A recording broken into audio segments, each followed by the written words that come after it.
Hello, everyone. Thanks for joining the Space and Text Lab seminar. I'm really excited to welcome Chrystala Psathiti, who will present her work on assessing educational environments today. She is a researcher and practitioner interested in the relationship between architecture and human behavior. Currently a lecturer in architectural design and theory at the Neapolis University in Paphos in Cyprus, and also the founder of Sparse Architecture.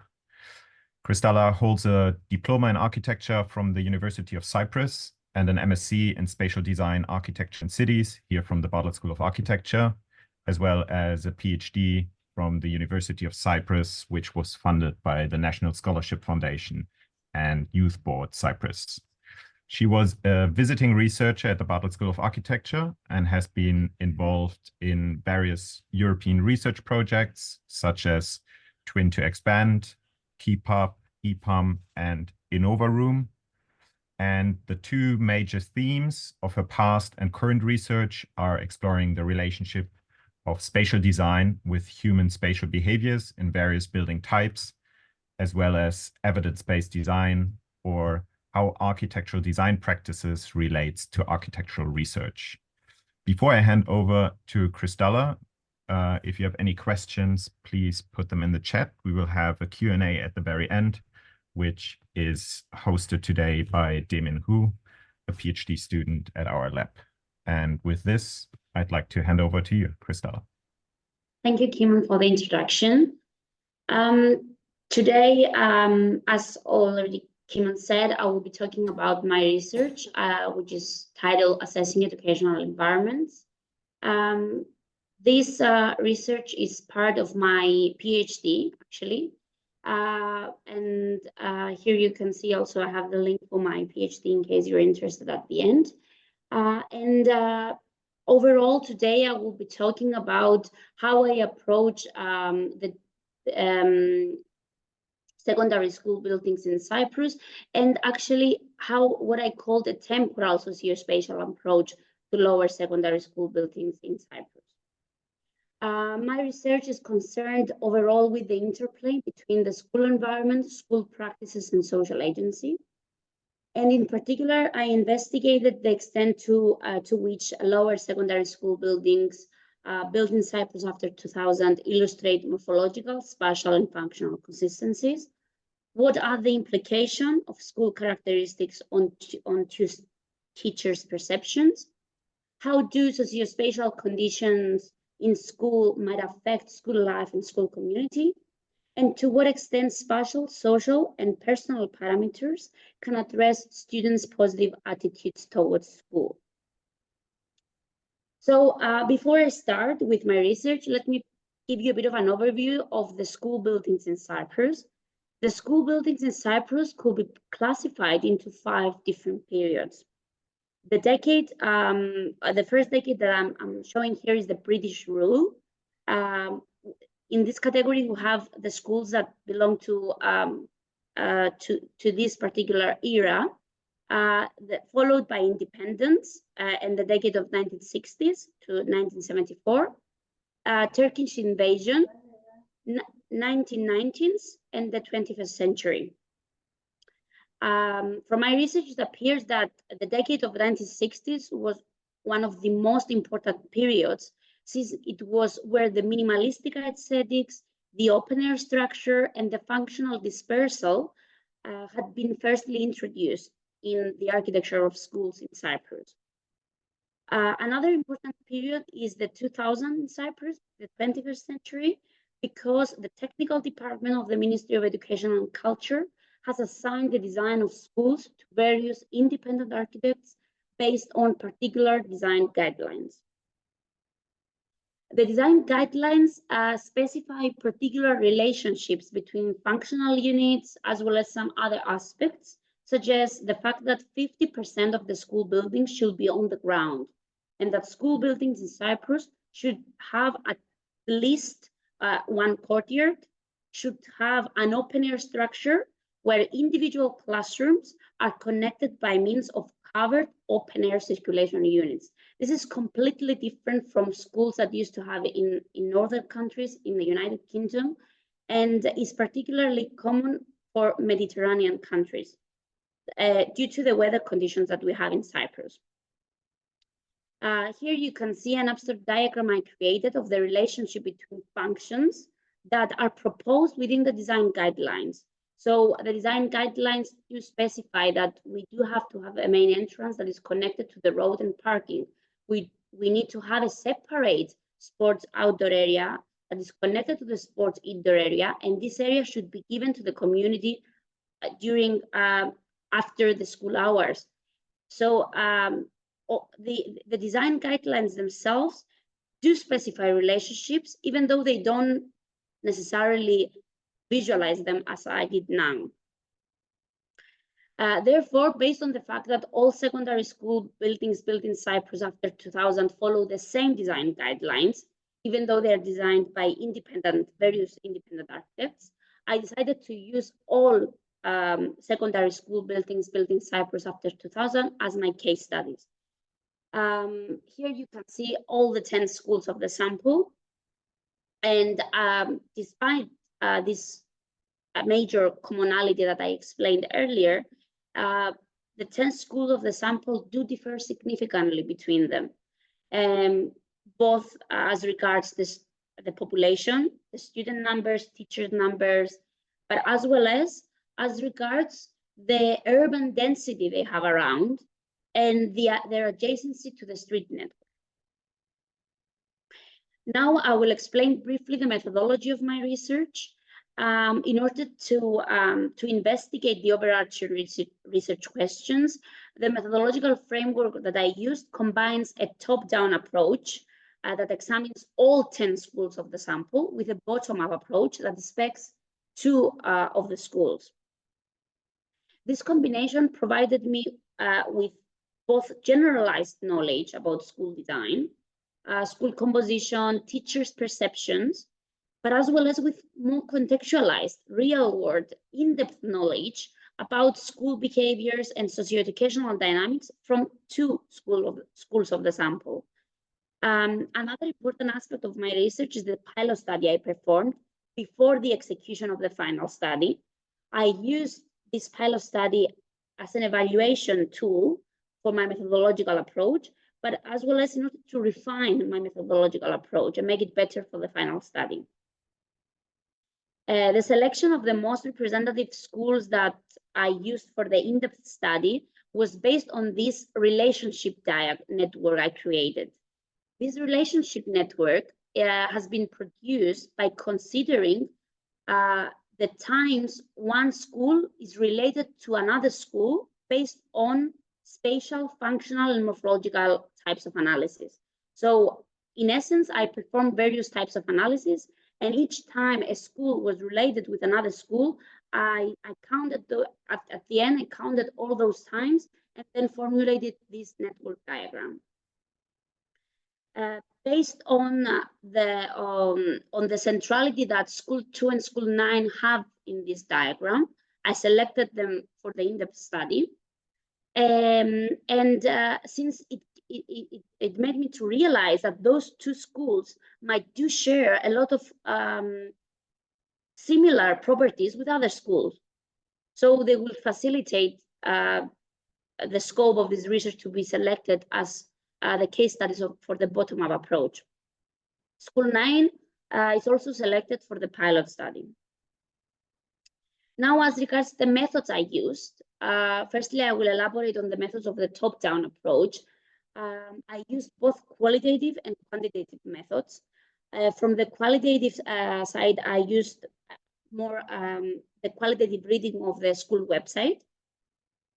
While as regards the quantitative methods, I used standardized Google online questionnaires for teachers, space index analysis, functional analysis, and morphological analysis for all 10 schools.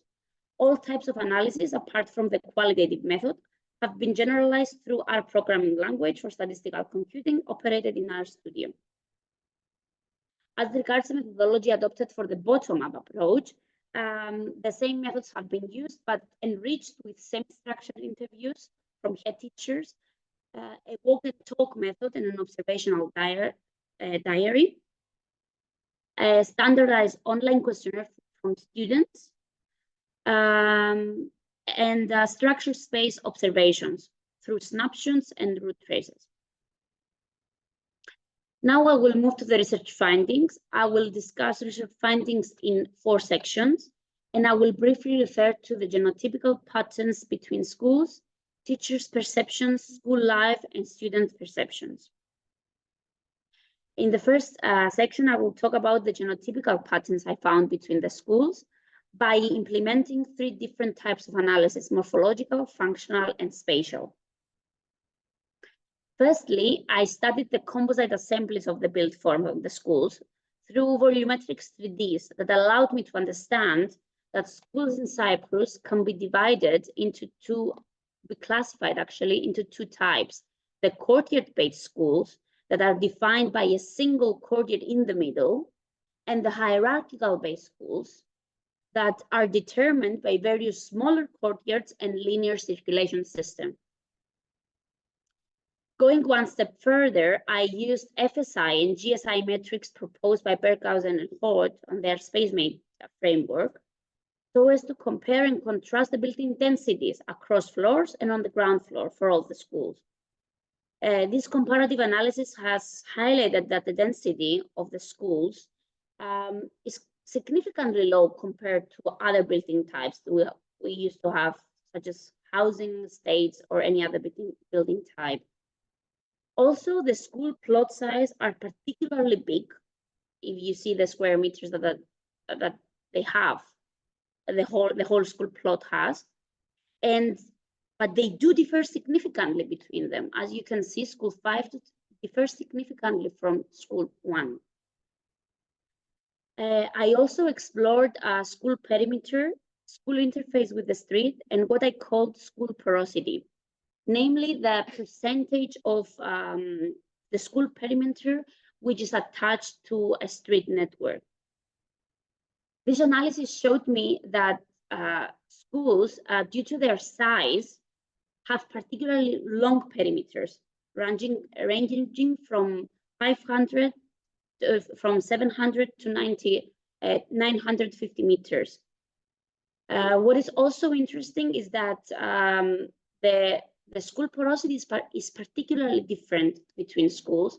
We have schools with just 28% covered by street network, while we have schools that are covered 100% by street network. So this makes us start speculating that the schools that have just one street segment attached to them will perform particularly different from the schools that are like urban islands. As regards the functional composition of the schools, I made the functional distribution through a color coding system, where I'm color coding the different functions. And this analysis made me to understand that school buildings in Cyprus are in fact divided into 2 parts. We have a part that is particularly fragmented. It hosts the majority of the functions, such as classroom, circulation. It is the main school unit. And another part, which is particularly big, instantly perceived, and open and hosts the sports area. And this is particularly, this characteristic is particularly important because it defined, to a certain extent, the space index analysis that I will be able to use.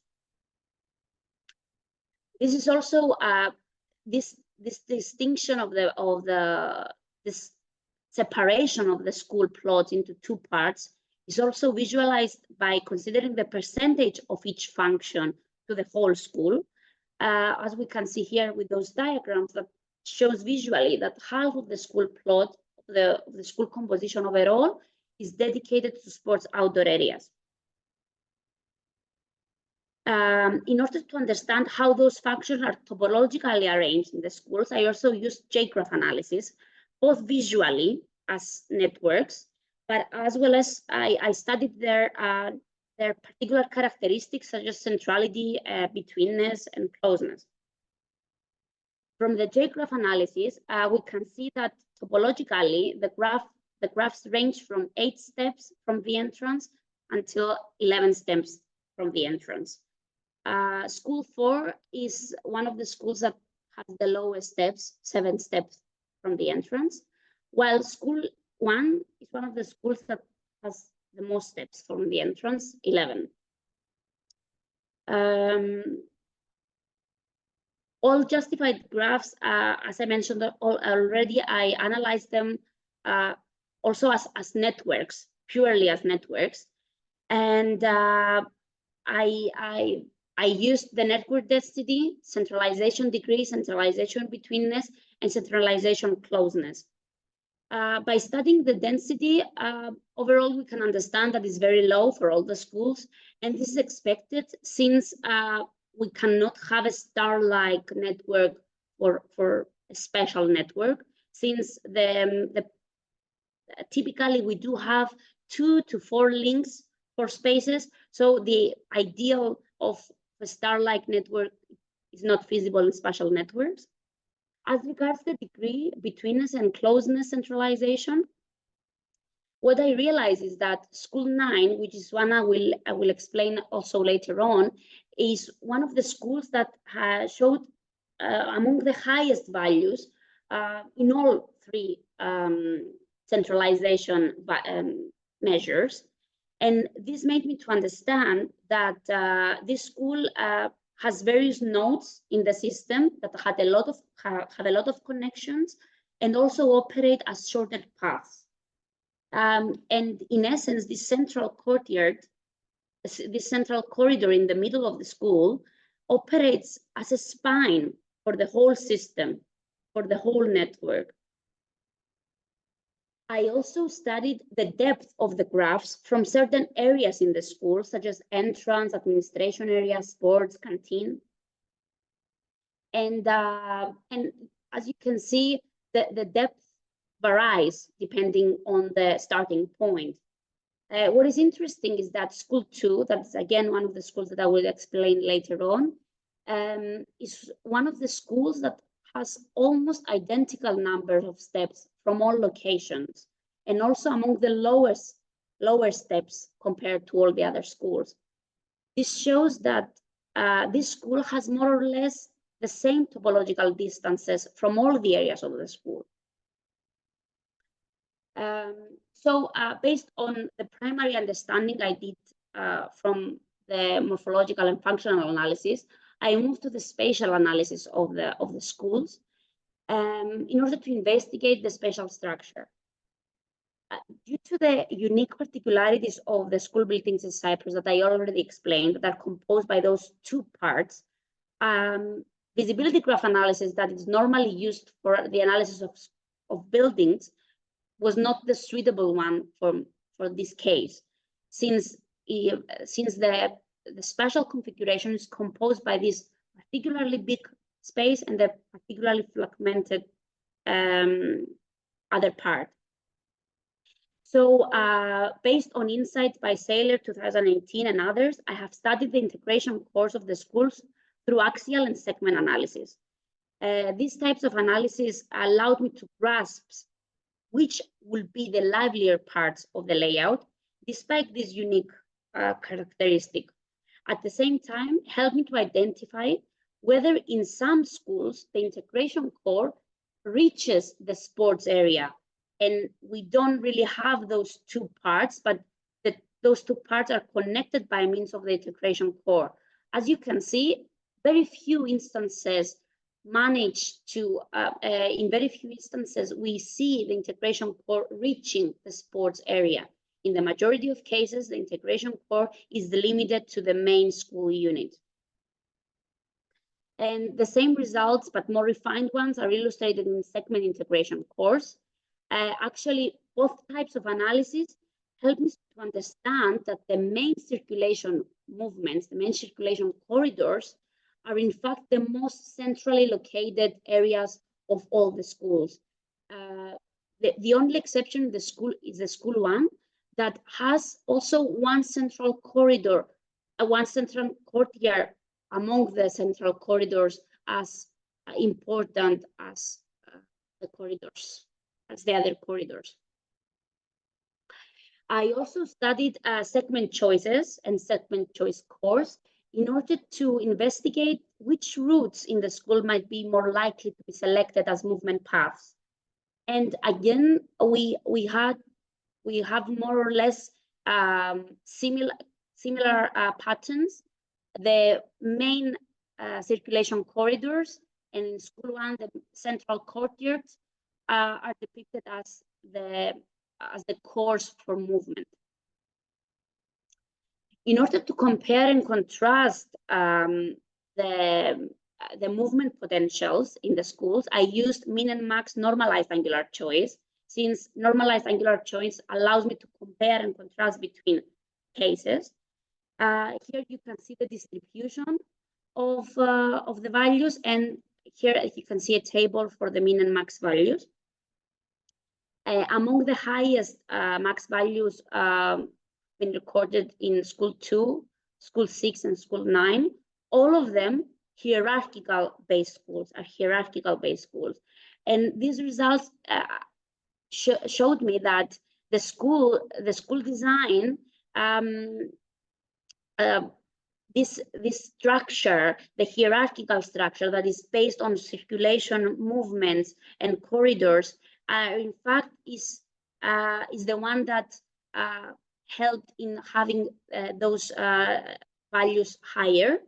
While in the case of school 1, that we had this central courtyard previously, and a more diffused movement, let's say, is also shown on the normalized angular choice, which is the minimum compared to the other schools, because the movement potential is diffused, is not as centralized as happens in the more hierarchical based schools.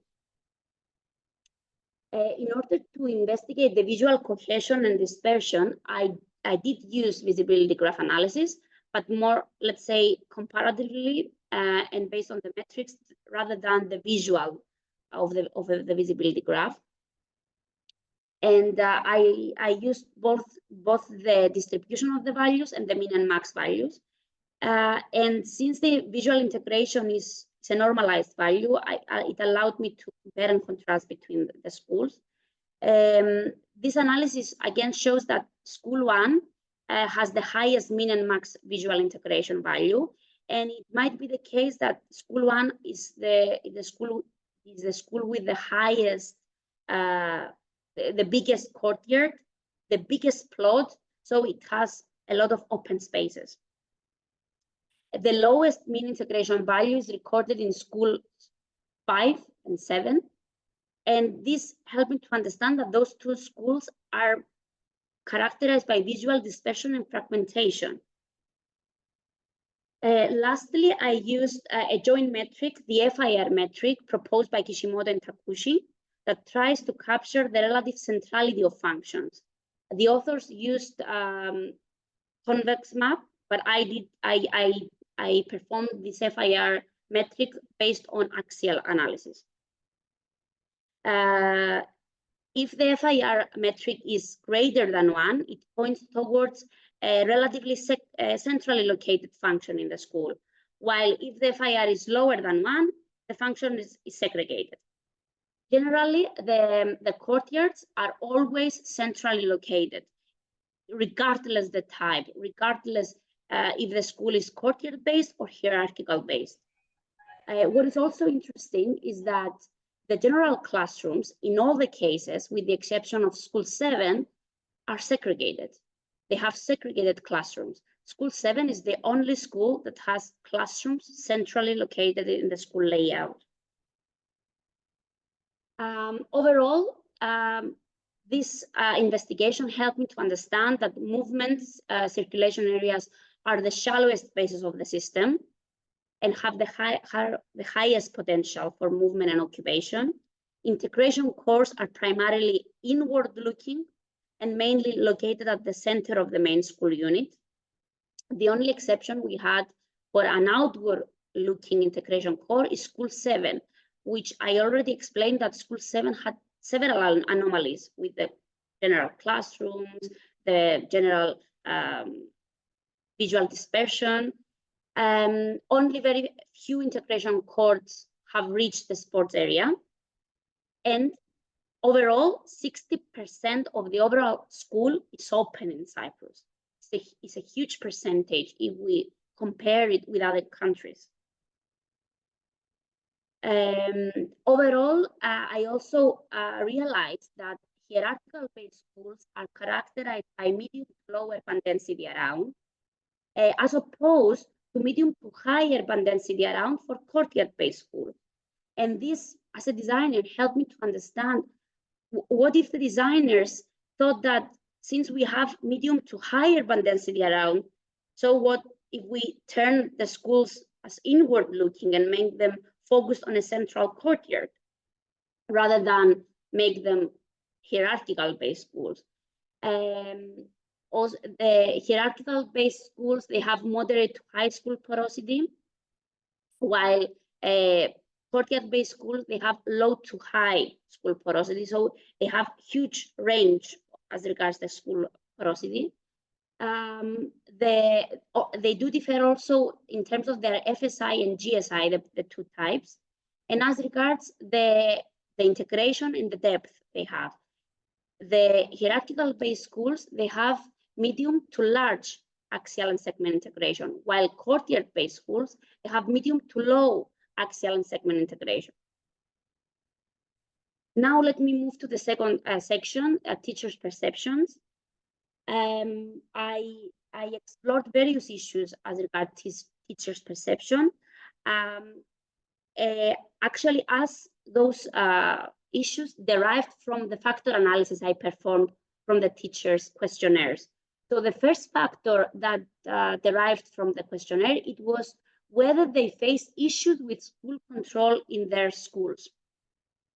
These correlations helped me to realize that 49% of the variation of the teachers' answers regarding issues with school control can be explained by considering purely axial control of the school layout, which is a very big percentage. And this gives us to understand that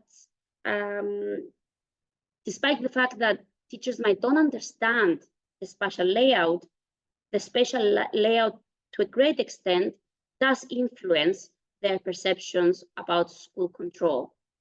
The model became even better if I also incorporated on board the GSI metric, the density of the scheme on the ground.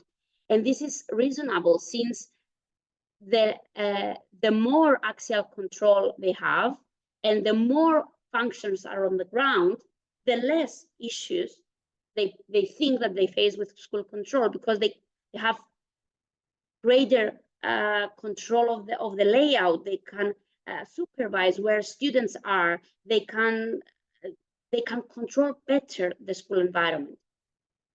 And lastly, 43% of the variation of teachers' answers can be explained by purely considering school porosity. And again, this is a particularly important issue, I think, for schools, the interface with the street.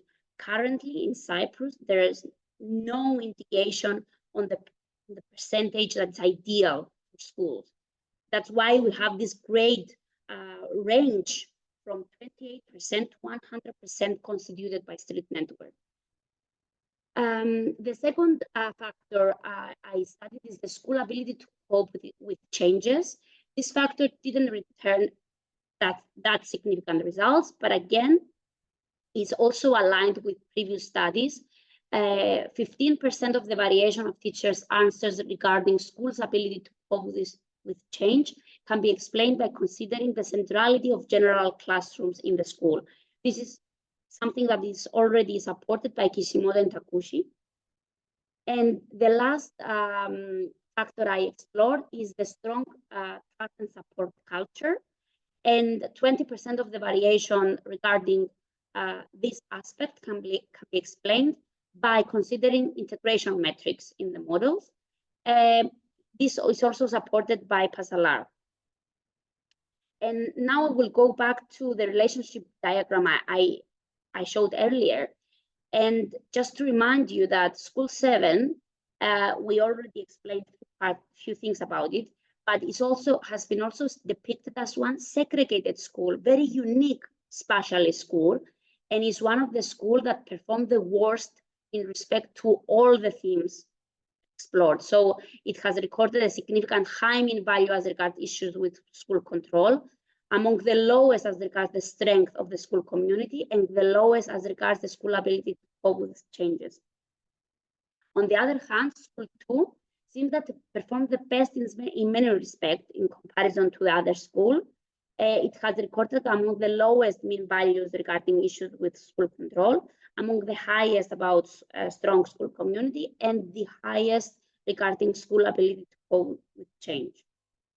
So this helps us to understand that the fact that school 2 does share properties with both courtyard-based schools and hierarchical-based schools might be the reason why this school is performing so well, since it has connections with both hierarchical-based schools and courtyard-based schools. Now I will move to the third section, school life. And here I will explain in detail the insights from ethnographic observations in 2 schools, School 2 and School 9. Firstly, I will go into what I call program movement in schools. We have program movement in schools both during transfers, which means from one classroom to another, but also from the entrance and towards the exit. So here you can see transferred movements in the 2 schools. And the analysis shows that the movement depends both on the spatial configuration and the movement structures that we already discussed, but also on the configuration in use and how the head teachers or the school leaders decided to assign the functions in relation to the school program. In essence, they say that, okay, this class will move from this part of the layout to this part of the layout. But at the same time, with this social action, we have also the spatial structure that works underneath.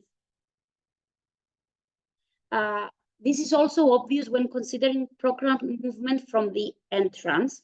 School 2 has only one entrance, so it releases students from one particular location, and we see that this the movement does follow to a great extent the segment course, the segment choice course, while School 9 releases students from 3 different locations. But again, we see this central movement corridor as appearing very, very important for movement in this school. Movement in schools is not always programmed; it's also unprogrammed during breaks. So here you can see moving individuals during breaks. I captured them with the snapshot method, not with the root traces. And we can see by comparing and contrasting those 2 schools, we can see that in School 9, we have a vast amount of students moving within this central movement corridor. While in School 2, the movement is more diffused. And from the analysis, I think, is that it's because this central movement corridor is somehow diffused to the courtyards. It is the relationship of this movement, the central movement corridor, with the courtyards that is much more well connected than in this case. What is also interesting is that no single student was observed in those 2 areas that are the sports area.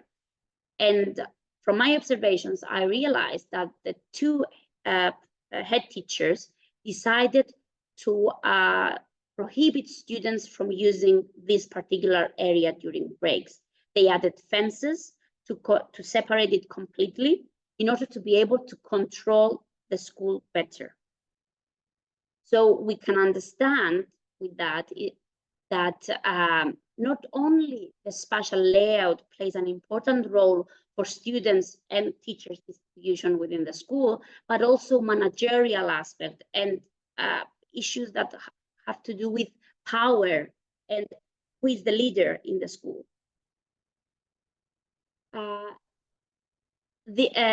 As expected, this action by the two head teachers influenced the stationary activities as well.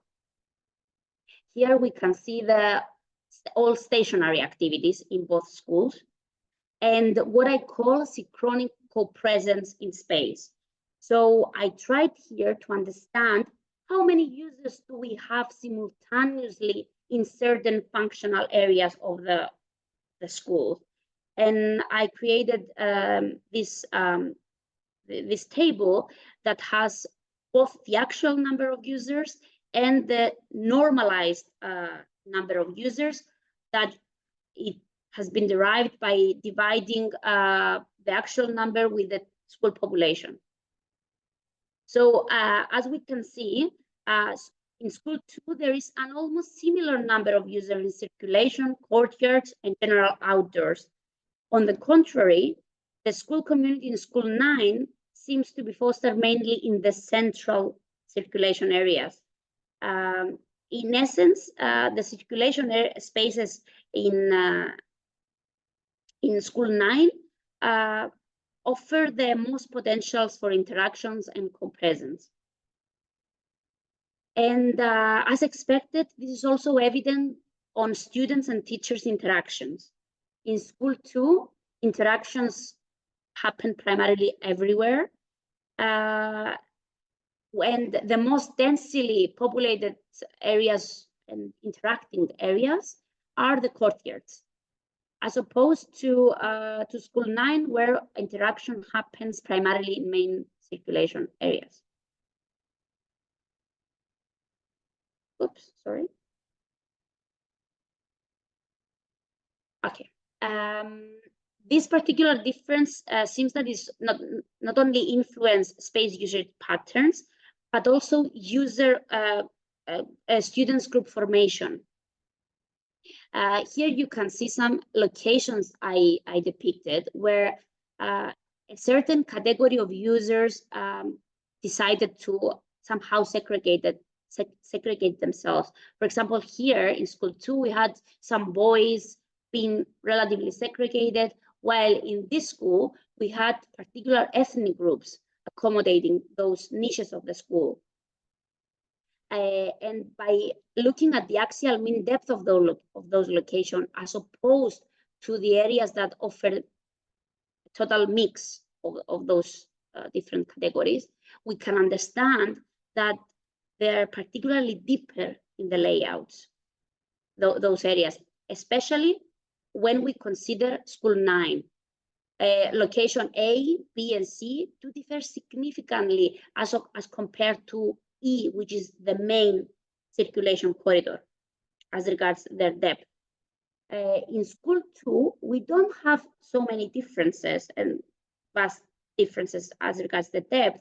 And this is because this school, even though some particular student groups occupy certain niches of the plot, they do coexist in instantly perceived spaces with other user groups.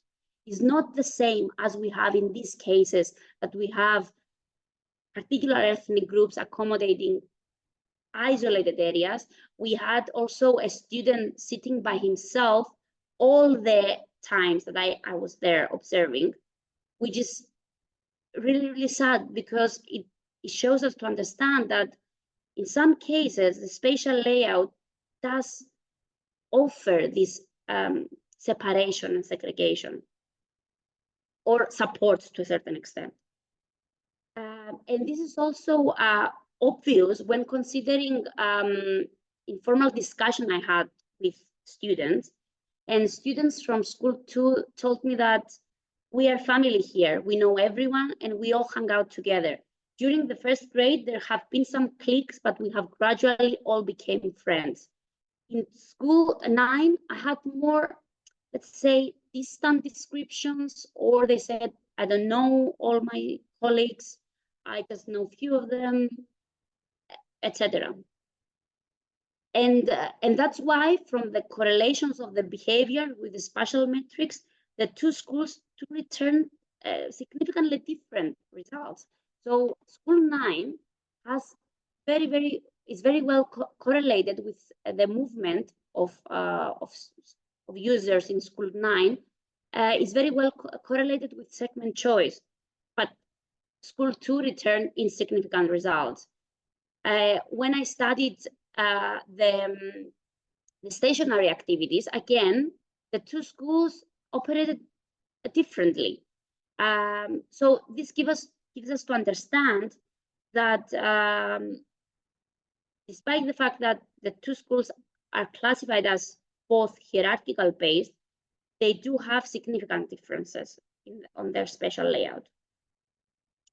Overall, this in-depth study helped me to understand that School 2 is based on a permanent form of co-presence. In School 2, there are bigger and more frequent interactive groups who have higher student interaction with teacher, more personal discussions with teachers, and social labeling, such as gender and ethnicity, does not have a spatial reinforcement. In School 9, there is a temporal form of co-presence, which is formed primarily by movement. We have smaller and less frequent interactive groups, less students' interaction with teachers, operational discussions with teachers, and social labeling has a spatial reinforcement. And this might be also due to the enhanced fragmentation of the outdoor space and the head teacher's decision on how to limit this outdoor space. In this case, I think, in the case of School 2, the decision of how to bound this outdoor space in relation to the main school unit create a huge impact on how students and teachers perceive and behave within the school, as opposed to School 9, where we have a lot of leftovers, a lot of areas that are particularly segregated and not that closely related with the main school unit. So now I will, based on all that I have discussed earlier, I will move to the students' perceptions. And this is just a few days ago, Dr. Kirsten Saylor and I published a paper in the Journal of Architecture about this aspect, and in particular, students' positive attitudes towards school and the role of classroom location. We particularly argue that positive perceptions of school depend, among other factors, on the design of school itself. In particular, the analysis has shown that the visual mean depth of the classroom, the degree to which students meet with their friends, their perception of attainment, as well as their gender, could explain up to 41% of the variation of students' positive attitudes towards school. This consideration is particularly important since it reveals that school principals and leaders in education, by deciding which student will be in which classroom, whether it is visually integrated or segregated classroom, they also define to a certain extent how positive the attitude of those students will be towards their school. And this leads me to the final and closing remarks of this presentation, that having said all of the above, I would like to conclude that the study results show explicitly that we should consider school space at various scales and through a socio-spatial perspective. We should understand that the role of agency is obvious in all scales, from macro scale to micro scale. We saw from the study that the design guidelines and the program that the ministry gave to the architects defined certain building types, that those building types and the design decisions that the architects made defined a certain spatial layout, which in turn, this spatial layout and the social actions that have been incorporated from head teachers or from teachers, etc., have defined certain socio-spatial realities. So I would like to argue that we should acknowledge not only the importance of the school layout on users' perceptions and behaviors, but also the role of agency in school buildings and the interaction of the school layout with agency. So it's not only the spatial structure itself, it's the interaction of those two aspects together that will give us, I would say, a more holistic understanding of the school buildings. Thank you.